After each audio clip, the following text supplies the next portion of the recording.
Aquest divendres 8 de juliol els museus del Penedès viuran la seva primera jornada de portes obertes amb diferents activitats. Es tracta d'una de les iniciatives que va sorgir de la taula de museus i patrimoni celebrada el 2013 per l'Institut d'Estudis Penedesencs. Una de les conclusions extretes va ser que hi havia poc coneixement dels museus entre si i que feien falta espais de treball i de coordinació per fer promocions conjuntes. Per això es va decidir organitzar la primera nit dels museus del Penedès. En ella hi prenen part el Castell de Calafell, la Vila Museu Pau Casals de Sant Salvador, el Museu Déu del Vendrell, el Museu de les Puntes al Coixí de l'Arbós, el Centre d'Interpretació del Cava de Sant Sadurní, el Cau Ferrat i el Museu Maricel de Sitges, el Museu de l'Esperanto de Subirats a Sant Pau d'Ordal, el Vimseu de Vilafranca del Penedès i els museus Víctor Balaguer i el Centre d'Interpretació del Romanticisme Manuel de Cabanyes de Vilanova i la Geltrú.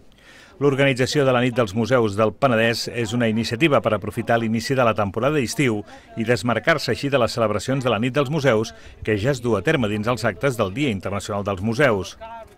Pel que fa als museus del municipi del Vendrell, oferiran activitats específiques per aquest dia.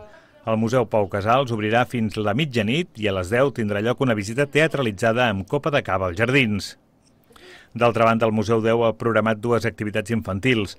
A 7:15, el conte de la caseta d'en Villar i a 7:45, un taller d'arquitectura Creu el meu espai, mentre que a les 10 de la nit s'oferirà una actuació de dansa contemporània al jardí a càrrec de l'Aula 3.